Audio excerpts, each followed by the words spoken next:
Bonjour, je suis Marie et je suis la créatrice d'un centre de ressources équines.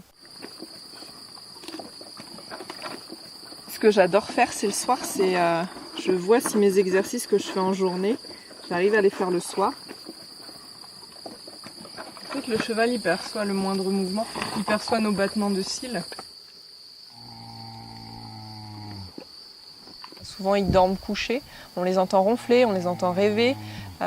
Et c'est assez intriguant et c'est un moment de calme et de paix intérieure qui est vraiment fort.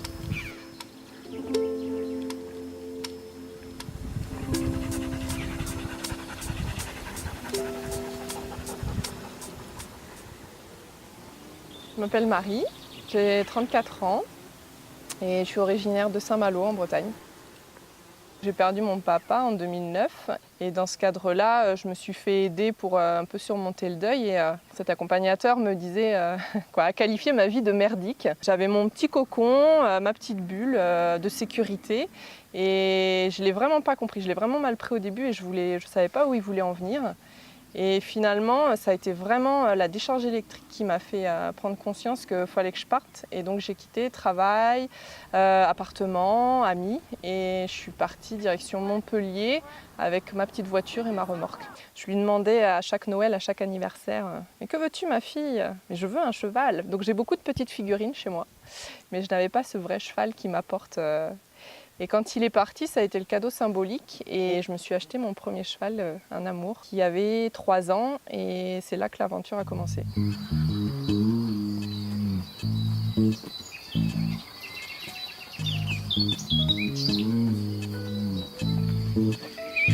Depuis longtemps, j'avais le souhait de partir de zéro. En fait, j'ai imaginé mes plans, j'ai commandé mon bois, j'ai posé chaque pierre. Je dirais pas que je l'ai monté toute seule parce qu'en fait, pour moi, on est une tribu. Il y a tous ces animaux qui m'entourent.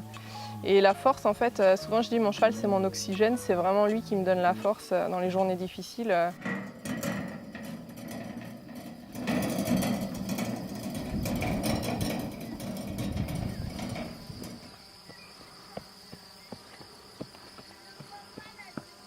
La cavalerie, j'ai mis longtemps à la choisir parce que je voulais vraiment des chevaux qui soient représentatifs d'un troupeau qu'on peut trouver dans des conditions de vie naturelles. Il y a un amour qui a plus le rôle d'étalon principal. Il y a Pumba qui est l'étalon secondaire, donc il se partage la jument qui s'appelle Daina. Et il y a Petit Tonnerre qui a plus le rôle de poulain et avec Tom et Jerry, donc c'est par rapport à l'âge.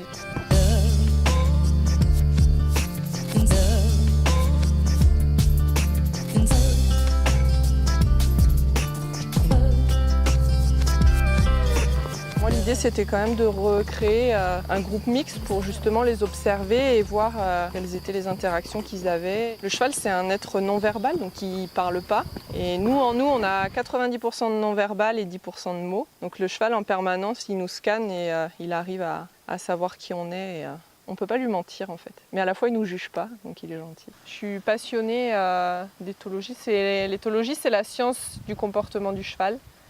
On va étudier le cheval dans des conditions de vie naturelles. Allez, je nous laisse réviser ma belle. Le cheval, il est sensible à la variation des mouvements. Il a une bulle autour de lui, une bulle d'énergie. Et avec sa tête, il va pouvoir en fait aussi l'accentuer. J'ai ma bulle, il a sa bulle et en l'invitant dans ce rond de longe, on communique vraiment et ça invite à une danse. Et on est vraiment sur de la communication un peu plus énergétique. Et c'est toujours sans le toucher. Hop. En fait, il y a ce mur, il y a chacun son couloir. Là, je l'emmène vers moi. Là, je le pousse. Et là, je l'attire avec ma bulle. Hop. Et on repart. Et après, tu t'imagines une vague, toi qui es surfeur.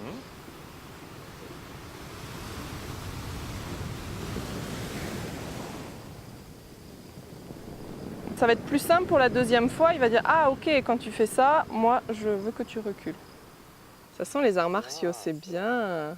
En fait, il a senti que tu étais assez ferme dans tes... Donc là, il est attentif. Fais-le partir de l'autre côté. Oui, très bien. Ouais, donc là, tu regardes la partie du flanc. Oui, très bien.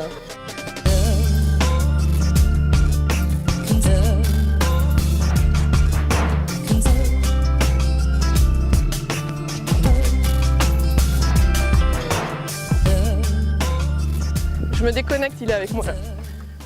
Il y a deux notions dans ce projet qui m'interpellent beaucoup. C'est d'une part le nombre, parce qu'on a souvent des rêves et il nous faut beaucoup de choses. Il nous faut beaucoup d'animaux, il nous faut une grande maison, il nous faut beaucoup. Mais à la fois, d'avoir beaucoup, quand on a du nombre, on n'a plus de temps. Et ça, c'est la deuxième notion qui me parle, c'est vraiment le temps. Parce que moi, je veux que chaque matin, chaque animal ait son temps de caresse, de bonjour, de partage. Je lui murmure pas à l'oreille, mais j'essaye de faire attention à moi et comment je suis à l'instant présent, comment je communique avec lui. Et en fait, on se rend compte qu'il y a plein de choses qui se passent et il y a vraiment un lien assez fort. Money, money, get money, take money. I can't understand that concept 'cause God rules everything around me.